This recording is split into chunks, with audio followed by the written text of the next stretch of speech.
오늘 우리에게 주시는 하나님의 말씀 보도록 하겠습니다. 구약 성경 사무엘상 8장 5절로 22절까지의 말씀입니다. 사무엘상 8장 5절로 22절까지의 말씀, 제가 가지고 있는 구약 성경 419면에 있습니다.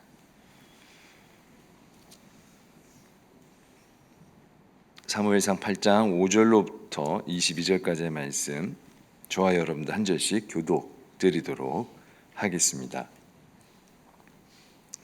그에게 이르되 보소서, 당신은 늙고 당신의 아들들은 당신의 행위를 따르지 아니하니 모든 나라와 같이 우리에게 왕을 세워 우리를 다스리게 하소서 한지라.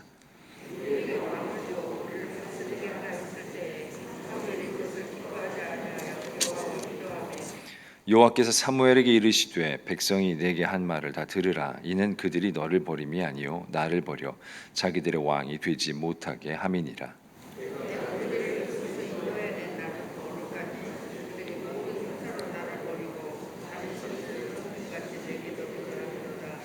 그러므로 그들의 말을 듣되 너는 그들에게 엄히 경고하고 그들을 다스릴 왕의 제도를 가르치라.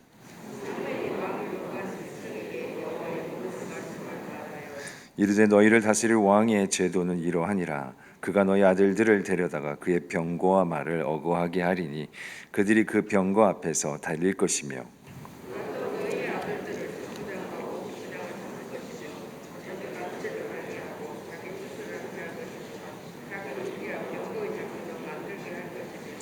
그가 또 너희의 딸들을 데려다가 향료 만드는 자와 요리하는 자와 떡 굽는 자로 삼을 것이며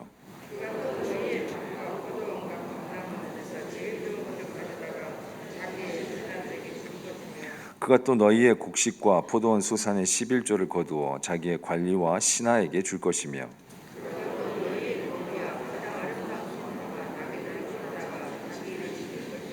너희의 양떼의 10분의 1을 거두어 가리니 너희가 그의 종이 될 것이라.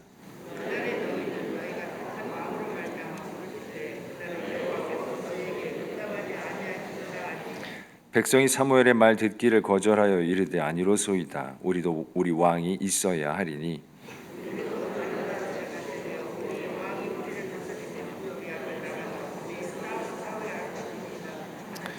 사무엘이 백성의 말을 다 듣고 여호와께 아뢰매 여호와께서 사무엘에게 이르시되 그들의 말을 들어 왕을 세우라 하시니 사무엘이 이스라엘 사람들에게 이르되 너희는 각기 성읍으로 돌아가라 하니라.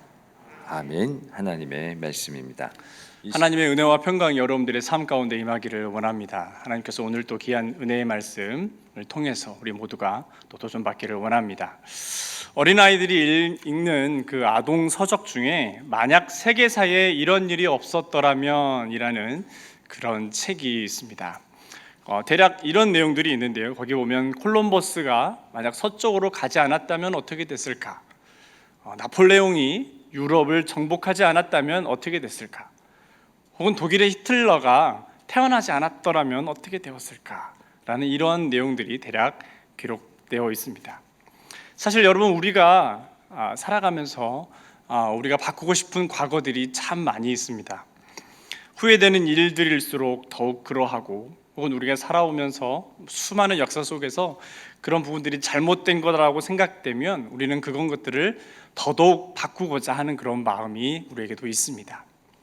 성경은 하나님의 말씀이죠. 그러나 이 성경 안에는 하나님의 말씀뿐만 아니라 그 안에 이스라엘 백성들의 수많은 그런 역사들이 담겨 있는 그런 책이기도 합니다. 먼저는 성경에 어떤 역사들이 있습니까? 하나님께서 이 세상을 창조하신 창조의 역사가 있습니다.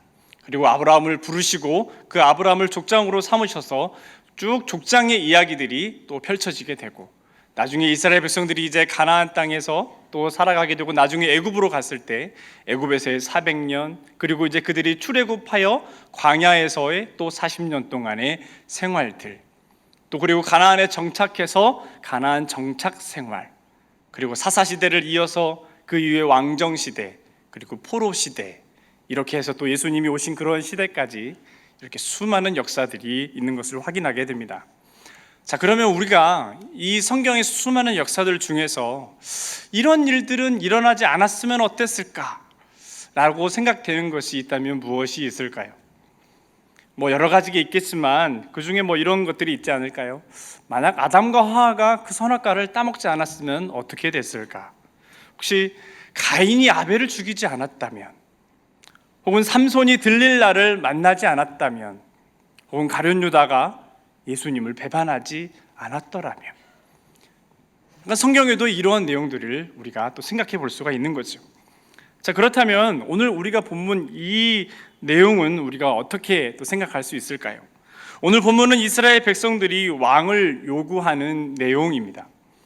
사실 여러분, 우리가 성경을 쭉 읽어가시는 분들이라면 이 말씀을 읽을 때 이 말씀이 뭐가 그렇게 중요한가라고 생각할 수 있습니다. 그래서 크게 심각하게 생각하지 않고 이 내용을 그냥 대충 읽고 또 넘어가는 경우가 참 많이 있습니다.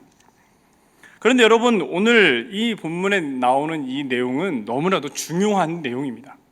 이스라엘 역사에서 너무나도 중요한 내용이기 때문에 여러분들 꼭 확인하셔야 됩니다.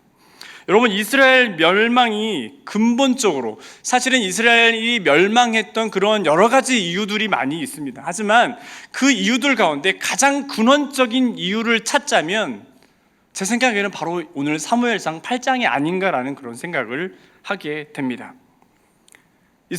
이스라엘이라는 나라가 세워지고 그들의 국가가 여러 민족들에게 침략을 당하고 공격을 당하고 또 멸망을 당하고 포로로 잡혀가게 된 근본적인 원인이 어디 있냐라고 했을 때 바로 이 사무엘상 8장에서 이 모든 것들이 시작되고 있지 않았나라는 생각을 하게 되는 것이죠. 그런 의미에서 오늘 본문을 우리가 살펴보기를 원합니다. 오늘 본문의 내용을 보시면 이스라엘 백성들이 사무엘에게 우리에게도 왕을 세워달라라고 이야기를 합니다. 자, 보면 5절을 같이 보실까요? 5절을 보시면 오늘 말씀 5절을 보시겠습니다. 제가 읽겠습니다. 그에게 이르되 보소서, 당신은 늙고 당신의 아들들은 당신의 행위를 따르지 아니하니 모든 나라와 같이 우리에게 왕을 세워 우리를 다스리게 하소서 한지라 라고 합니다. 자, 이 내용을 보면 우선 사람들이 말하는 것은 두 가지입니다. 먼저는 사무엘 선지자가 나이가 많았다라는 것입니다. 이제 늙어서 여러 가지 일들을 이제 감당할 수 없는 그런 상황에까지 이르렀다라는 거죠. 두 번째 이유는 뭐냐? 바로 사무엘에게 두 아들이 있었는데 이제 사무엘이 나이가 많다 보니까 그 두 아들들에게 사사의 일들을 이제 일임했던 거죠. 근데 이 아들들의 행위가 아버지의 행위를 따르지 않고 자신들의 이익을 따라 막 뇌물을 받기도 하고, 그 당시에 이제 사사라는 이 직책이 뭐 재판도 하고 막 판사 역할들을 하지 않았습니까? 막 사람들의 그 재판을 할 때에 정의로운 판결을 내리지 않고 자꾸만 부당한 판결을 내리는 그러한 일들을 자꾸 보게 되는 것입니다. 이런 이유로 사람들은 사무엘에게 와서 사무엘 선지자여, 우리에게도 왕을 좀 세워주십시오라고 요구를 했던 거죠. 자, 그렇다면 우리가 이제 여기서 생각해 볼 내용이 뭐냐라고 한다면, 그럼 지금까지 이스라엘에는 왜 왕이 없었냐라는 거예요. 왜 이제서야 와서 왕을 요구했냐라는 것입니다. 그 이유는 이스라엘은 다른 나라와는 조금 다르게 어떻습니까? 하나님이 통치하시는 그런 신정 국가였기 때문입니다. 이에 대한 근거가 어디 나오냐면 출애굽기 19장에 나옵니다. 우리 말씀을 같이 읽어볼까요? 출애굽기 19장 5절에서 6절 말씀을 우리 화면에 있는데 함께 읽겠습니다. 시작. 세계가 다 내게 속하였나니 너희가 내 말을 잘 듣고 내 언약을 지키면 너희는 모든 민족 중에서 내 소유가 되겠고 너희가 내게 대하여 제사장 나라가 되며 거룩한 백성이 되리라. 너는 이 말을 이스라엘 자손에게 전할지니라 라고 했습니다. 하나님께서 이스라엘을 애굽에서 이끌어내신 이유는 다른 게 아니죠. 바로 애굽 왕의 그 통치의 그 억압 가운데서 자유하게 하시기 위해서, 또한 하나님의 거룩한 백성을 삼으시기 위해서 그들을 포로에서 자유케 하셨다라는 거죠. 또한 하나님의 계획이, 또 하나님의 비전이 그들 가운데 있었다라는 것입니다. 그리고 이러한 신정 통치가 그때부터 계속 시작이 되었고 이 사무엘 선지자까지 계속 쭉 이어져 왔던 것입니다. 그런데 이제 이들이 가나안에 정착한 지 오랜 시간이 지났습니다. 이스라엘 백성들은 자꾸만 주변 나라들을 바라보게 되고 그 주변 나라들과 우리나라와 자꾸만 비교하게 되었습니다. 당시에는 나라들과 그 민족 사이에 전쟁이 많이 있었습니다. 결국은 전쟁에 이기기 위해서는 누가 필요합니까? 그 전쟁을 이끌어갈 강한 그런 지도자가 필요한 것이죠. 그래서 이스라엘 백성들도 이러한 지도자를 원했던 것입니다. 여러분, 신약 시대에 와서 그들이 메시아를 기다렸던 이유가 무엇입니까? 바로 이 로마의 압제 속에서 그들을 자유하게 해줄, 해방시켜줄 그런 메시아를 기다렸던 것과 같은 것이지요. 그래서 이들은 눈에 보이지 않는 그러한 리더십이 아닌, 이제 우리에게는 보이지 않는 리더십이 아니라 눈에 보이는 그런 강력한 리더십을 세워주기를 간절히 원했던 것입니다. 여러분, 출애굽기 32장에 가면 이런 비슷한 내용이 나오죠.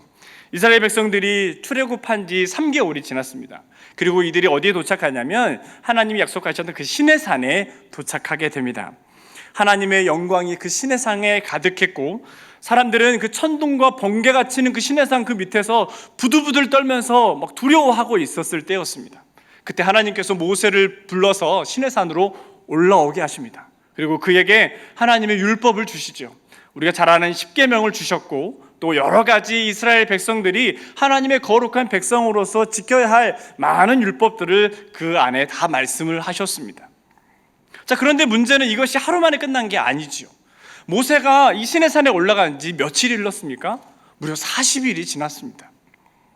하루도 아니고 이틀도 아니고 벌써 40일 동안에 이 모세가 나타나지 않으니까 이스라엘 백성들이 불안하기 시작했던 겁니다. 아니, 도대체 모세가 왜 오지 않느냐?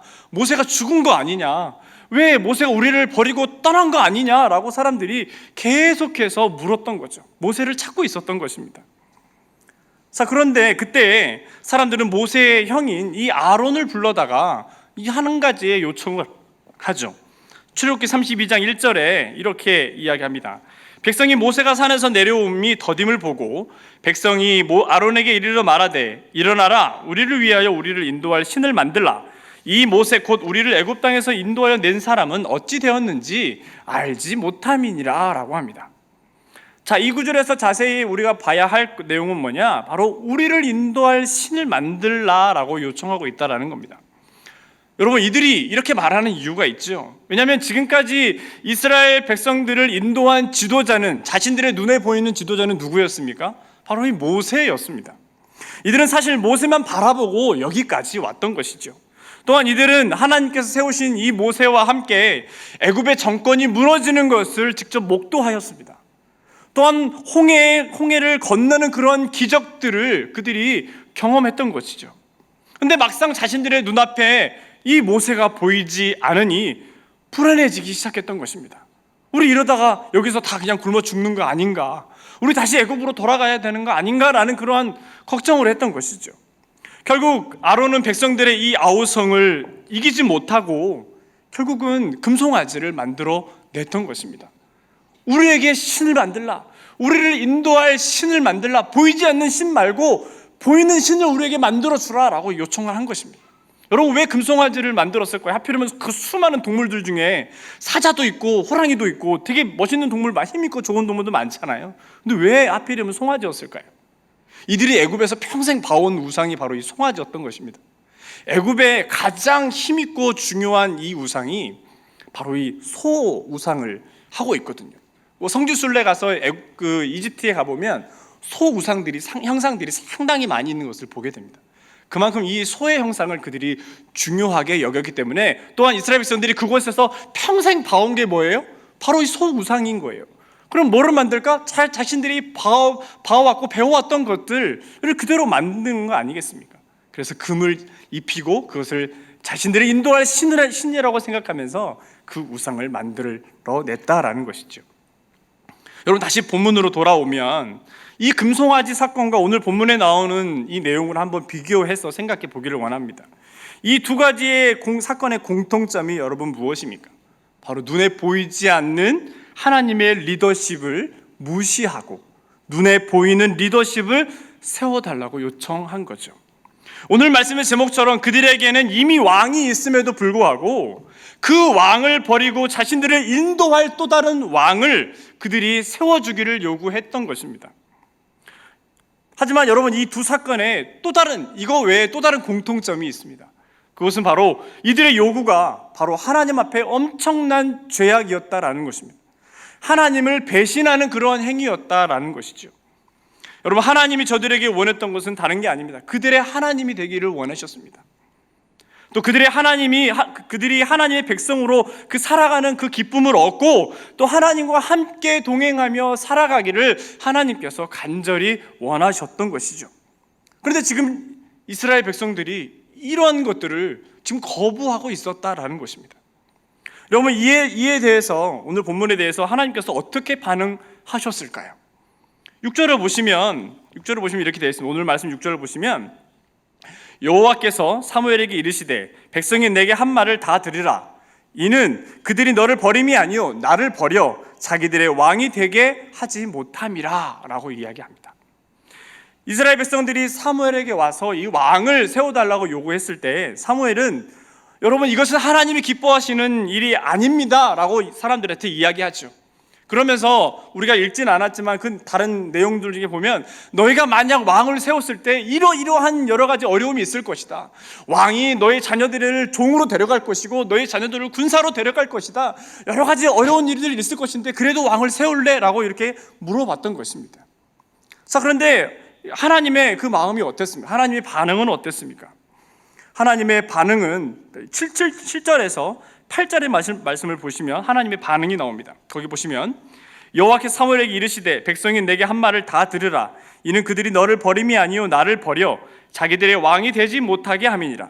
내가 그들을 애굽에서 인도하여 낸 날부터 오늘까지 그들이 모든 행사로 나를 버리고 다른 신들을 섬긴같이 내게도 그리하는도다 라고 말씀하셨습니다. 자, 이 구절에 보시면 하나님의 의외의 반응을 볼 수 있습니다. 여러분, 과거에 그들이 금송아지를 만들었을 때는 모세에게 하나님이 진노하셨습니다. 내 저들을 다 멸해버리리라, 다 죽이리라 그랬더니 모세가 하나님께 간절히 기도하면서 하나님 제발 생명책에서 내 이름을 지워질지언정 이들을 용서해 달라고, 하나님 여기서 이들을 이렇게 죽이시면 어떻게 하느냐고 라고 하면서 용서를 구했었죠. 아마 사무엘도, 오늘 본문 말씀에 사무엘이 기도했다고 그랬는데 아마 사무엘도 이러한 마음을 품고 하나님 앞에 기도했을 것입니다. 그런데 이상하게 오늘 말씀 보니까 하나님이 의외의 반응을 보이십니다. 오늘 보시면 하나님께서 그들에게 진노하셨다는 내용이 없고 그들의 요구를 들어주라고 말씀하십니다. 이것을 학자들의 말을 빌려 말하면 조금 어려운 말로 이것을 하나님의 허용적인 형벌이라고 합니다. 하나님의 허용적인 형벌이다. 그러니까 쉽게 말해서 하나님이 저들의 요구를 다 들어주셨지만 결국은 저들이 멸망의 길로 가도록 그저 내버려 두셨다라고 하는 것입니다. 여러분, 이 구절에서 중요한 내용이 두 번이나 반복되죠. 그게 뭐냐면 그들이 나를 버렸다라는 겁니다. 사무엘은 사람들이 왕을 세워달라고 했을 때 사실 인간적으로 마음으로 상당히 서운한 마음이 들었을 것입니다. 왜? 사무엘은 오랫동안 그들을 인도했고 또 나름 영적으로도 그들을 잘 또 인도하고 교육하고 그들을 사랑했던 아주 좋은 성품의 영적으로 훌륭한 그러한 지도자였습니다. 근데 한순간에 그들이 왕을 세워달라고 했을 때 이 인간적인 마음에 저들이 나를 버리는 거구나 라고 사무엘이 인간적으로 그렇게 생각했을 것 같습니다. 하나님이 그러한 사무엘의 마음을 아셨는지 하나님께 사무엘에게 말씀하셨죠. 사무엘아, 너를 버린 것이 아니다. 누구를 버렸다고요? 하나님께서 나를 버린 것이다 라고 말씀을 하신 것입니다. 하나님은 사무엘을 버리신 것이 아니라 하나님을 버리셨다라고, 하나님을 버렸노라고 그렇게 진단을 내리셨던 것이죠. 그런데 여러분, 결국 하나님을 버리고 이렇게 왕을 세웠던 이스라엘의 그 결말이 어떻게 되었습니까? 여러분, 우리가 사무엘상이나 사무엘하 그리고 열왕기서 쭉 읽어보시면 알겠지만 이스라엘의 첫 왕인 사울에서부터 그 첫 단추가 잘못 깨어진 것을 우리는 확인할 수가 있습니다. 이미 처음부터 틀어진 그런 이스라엘의 왕조였습니다. 결국은 그 틀어진 것이 회복이 되지 않고 계속해서 틀어진 채로 그렇게 멸망의 길로 걸어가고 말았던 거죠. 이것을 시작으로 모든 왕의 역사가 죄악으로 가득했고 그 뒤로 우상을 섬기고 하나님을 멀리하는 그런 나라가 되어버리고 말았던 것입니다. 여러분, 그렇다면 오늘 이 말씀이 우리에게 주는 도전은 무엇이라고 여러분 생각하십니까? 우리 오늘 이 말씀을 통해서 우리가 어떤 내용을 도전하고 그 내용을 통해서 우리가 어떻게 살아야 하는가를 우리가 생각해 보고자 합니다. 그것은 바로 오늘 말씀의 제목이 뭡니까? 바로 왕을 버리고 왕을 택해야 한다라는 것입니다. 여기서 말하는 왕은 무엇인지 여러분 다 아실 거예요. 여기서 말하는 이 전자에 나오는 이 왕은 하나님이 아닌 내가 그토록 사랑하고 내가 놓지 못하는 이 세상의 눈에 보이는 그 수많은 것들이 바로 이 앞에 나오는 왕일 것입니다. 이스라엘 백성들이 왕을 요구했을 때 했던 말이 뭡니까? 모든 나라와 같이 우리에게도 왕을 세워달라고 요구했던 거죠. 자, 우리는 여기서 이스라엘 백성들에게 한 가지 문제를 발견하게 됩니다. 그것은 바로 그들에게 이미 왕 되시는 하나님이 있음에도 불구하고 다른 나라들과 비교해 볼 때에 그들의 나라는 너무나도 약하고 보잘것없고 뭔가가 부족하고 결핍된 것처럼 그렇게 여기고 있었다라고 하는 것입니다. 여러분, 자꾸만 우리가 남들과 비교하기 시작하면 내 안에 있는 그런 소중한 것들을 우리가 바라보지 못하게 되지 않겠습니까?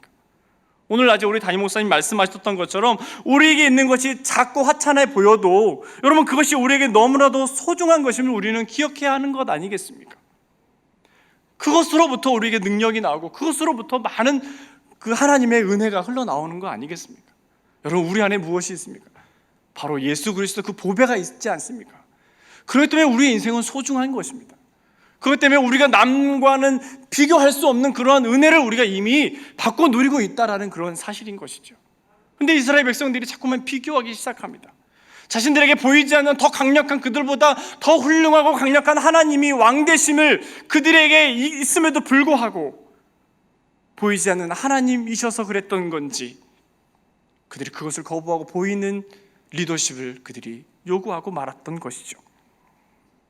여러분, 시편 23편에 나오는 이 다윗의 고백을 보시면 그가 뭐라고 합니까? 여호와는 내게 부족함이 없으리로다 라고 했습니다. 여러분, 다윗의 인생을 보면 그의 인생의 절반을 광야에서 보내게 됩니다. 도망을 다녔습니다. 그러나 몇 번이나 죽을 고비도 넘겨야 했죠. 하지만 이스라엘에서 도저히 살 수 없어서 다른 나라로 또 망명을 가기도 했습니다. 하지만 여러분, 다윗의 고백이 무엇입니까? 내게 부족함이 없다라고 그가 고백한다는 것이죠. 여러분, 우리는 이것을 통해서 알게 됩니다. 바로 정말 하나님을 나의 왕으로 모시고 살아가는 사람들은 부족함이 없는 사람이다라는 사실입니다. 예수 그리스도를 내 안에 보배로 삼고 살아가는 사람들은 부족함이 없는 사람이다라는 것입니다. 그래서 크리스찬들은 부족함이 없는 사람으로 그렇게 살아가는 것이 맞는 것이죠. 여러분, 이것을 반대로 생각해 보면 어떻습니까?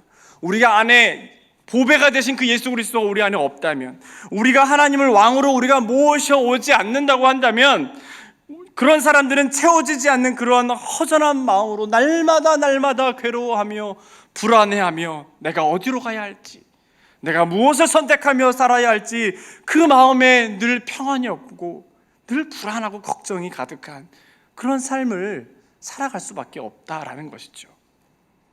여러분, 누가복음 18장에 보면 부자 청년의 이야기가 나옵니다. 이 한 부자 청년이 예수님에게 와서 이렇게 물었죠. 내가 무엇을 하여야 영생을 얻으리이까? 그런 영생을 얻는 방법을 우리 주님에게 가르쳐 달라고 물었던 것입니다. 그런데 주님의 그 대답이 무엇이었죠? 네가 영생을 얻고자 하느냐? 그러면 네가 가진 모든 재산을 다 팔고 가난한 자들에게 다 나눠주고 나를 따르라 라고 말씀하셨습니다. 그랬더니 이 부자 청년이 근심하여 떠나갔다라고 기록하죠. 그가 그 자리를 떠난 이유가 여러분 뭐라고 생각하십니까? 그는 자신의 재산을 팔아서 가난한 자들에게 그 모든 것을 나눠주는 것이 바로 영생을 얻는 일이라고 그는 생각했기 때문입니다. 그런데 여러분, 주님께서 그에게 말씀하신 의도는 사실 이게 아니었다라는 거죠. 주님이 그에게 말씀하신 것은 재산을 팔아서 진짜 다 나눠주라고 말씀하신 것이 아니라 네 마음의 주인이 누구인가를 묻고 계셨던 것입니다. 네 마음 안에 그 중심에 자리 잡고 있는, 네 마음을 움직이는 네 삶의 주인이 누구인가를 너가 확인하고 나를 따르라라고 말씀하셨던 거죠. 결국 부자 청년은 그가 율법을 지키지 않아서 영생을 얻지 못하는 것이 아니라 그의 인생에 있어서 그의 주인이 누구인지를 그가 알지 못하고 그것을 놓지 못해서 결국은 영생을 얻지 못하는 삶이 되었던 것이죠. 여러분, 우리는 하나님의 말씀을 잘 지키고 순종하는 것으로 얼마든지 구원받은 사람이라고 우리가 자신할 수 있습니다. 우리는 할 수만 있다면 얼마든지 우리의 마음을 속이고 하나님이 내 안에 계신 것처럼 그렇게 우리가 살아갈 수 있다라는 사실이죠. 하지만 여러분, 우리는 여기에 속아서는 안 되는 것입니다. 우리가 정말 천국에 갈 사람인지 지옥에 갈 사람인지 여러분 무엇으로 결정되는지 여러분 다 아시지 않습니까? 하나님을 나의 왕으로 모시고 그렇게 고백하는 사람들에게 여러분 바로 천국의 문이 열려 있는 거고 구원의 문이 우리에게 열려 있는 것입니다. 여러분 우리가 어릴 적에 부른 찬양의 가사가 있죠. 돈으로도 못 가요 하나님 나라, 얼굴이 이뻐도 못 가요 하나님 나라, 마음이 착해도 못 가요 하나님 나라, 어떻게 하면 가는 나라? 거듭나면 가는 나라, 하나님 나라라고 그렇게 우리가 찬양했던 거 아니겠습니까? 여러분 그렇습니다. 내 마음 중심에 우리 예수 그리스도가 주인 되지 않으면, 하나님이 내 인생의 왕이 되지 못하면 여러분 결국 우리는 구원받을 수 없음을 우리가 알아야 하는 것입니다. 요한복음 1장에 보면 빌립의 친구 나다니엘이 예수님을 만나러 오게 됩니다. 그가 예수님을 만났을 때 고백한 내용이 있습니다. 요한복음 1장 49절 말씀입니다. 요한복음 1장 49절 말씀, 이 말씀을 제가 읽어드리겠습니다. 나다니엘이 대답하되 랍비여, 당신은 하나님의 아들이시오, 당신은 이스라엘의 임금이로소이다 라고 그가 고백했습니다. 여러분, 이 거듭난다는 것이 여러분 무엇을 의미합니까? 거듭났다는 것은 다른 것이 아니라 나다니엘처럼 우리 주님을 나의 왕으로 고백하는 것입니다. 여러분, 주님을 나의 왕으로 고백하기 위해서는 내 안에 하나님 대신에 눌러 앉아있는 그 왕을 몰아내고 버려야 하는 것입니다. 그러나 왕을 버리는 도전이 여러분 결코 쉬운 일은 아니지요. 평생 그렇게 노력하고 노력했지만 잘 되지 않는 것이 이런 것 아니겠습니까? 뼈를 깎고 인내하고 우리가 견뎌야 하는 그런 어려운 일입니다. 하지만 여러분 이것을 우리는 포기해서는 안 되는 것이지요. 왜냐하면 내가 붙들고 있는 그 왕을 버리고 하나님을 나의 왕으로 삼는 도전이야말로 내 인생의 가장 큰 보람이요, 큰 은혜요, 큰 변화를 우리가 경험할 수 있기 때문입니다. 세상에서 얻을 수 없었던 그 감격이 여러분 바로 내가 하나님을 나의 왕으로 고백했을 때, 우리 주님을 내 인생의 보배로 삼았을 때 그때 이루어지는 것입니다. 그러면 여러분 이제 오늘 말씀의 제목을 우리는 이제 새로운 관점으로 우리가 바라볼 필요가 있습니다. 왕을 버리고 왕을 택하다, 이 말은 사실은 하나님의 왕되심을 포기하고 인간의 왕을 선택했던 그 이스라엘 백성들을 비판하는 말입니다. 저들이 그랬으면 됐을까? 왜 저들이 그랬는가? 라고 하는 그들을 비난하는 그런 말이기도 합니다. 하지만 여러분 우리는 이것을 단순히 그들을 비난하는 것으로 우리는 끝내서는 안 된다는 것이죠. 우리는 이것을 나의 신앙을 바로 세우는 데 필요한 그런 도전의 과제로 우리가 삼을 수 있어야 된다는 사실입니다. 내 인생을 죄악의 자리로 인도하고 그 하나님과 멀어지게 했던 그 수많은 왕들을 우리가 버리고 내 인생의 주인 되시고 내 삶을 인도하시고 나를 사랑하시고 나를 축복하시고 그 축복의 내용을 다 이루시기까지 떠나지 아니하시겠다고 말씀하신 그 하나님을 내 삶의 왕으로 삼는 노력과 그런 신앙의 몸부림이 우리 가운데 필요한 게 아닌가라는 생각을 하게 됩니다. 단순히 이스라엘 백성들을 바라보면서 저들의 어리석음과 죄악된 모습을 비판하며 거기서 끝내버릴 것이 아니라 나도 그들과 다름없음을 고백하고 내 안에 있던 많은 욕망과 그런 죄악의 모습들을 우리가 하나님 앞에 회개해야 된다라는 사실입니다. 내 안에서 나를 괴롭히고 하나님과의 담을 쌓게 했던 그 왕들을 과감히 버려버리고 내 인생의 참된 주인에게로 우리가 돌아가고 내 모든 인생의 방향을 우리 하나님께로 맞추는 그러한 도전이 우리에게 필요한 것이죠. 인간은 눈에 보이는 것에 상당히 약합니다. 인간은 그것을 의지하고 또 그것을 통해서 많은 것들을 배우고자 합니다. 하지만 여러분 이제는 보이지 않는 하나님께 순종하는 법을 우리가 배워야 합니다. 세상이 우리에게 주는 그런 사랑이 아닌 하나님 아버지가 나의 왕되심으로 말미암아 나에게 주시는 그 사랑을 우리가 배워야 하는 것입니다. 그분의 사랑을 알고 그분의 사랑을 배우고 세상은 우리에게 많은 능력을 줄 수 있지만 하나님이 우리에게 주시는 능력은 세상에 주는 것과 다름을 우리가 알고 그 하나님의 능력을 우리가 배우는 삶으로 도전하고 나아가야 된다라는 사실입니다. 여러분, 오늘 이 말씀이 여러분들의 삶의 새로운 도전이 되기를 원합니다. 왕을 버리고 왕을 택하는 그런 어리석은 자의 모습이 아니라 이제는 왕을 버리고 진정한 왕을 택하는 그런 지혜로운 자의 삶으로 나아가는 오늘 말씀이 되기를 간절히 소망합니다.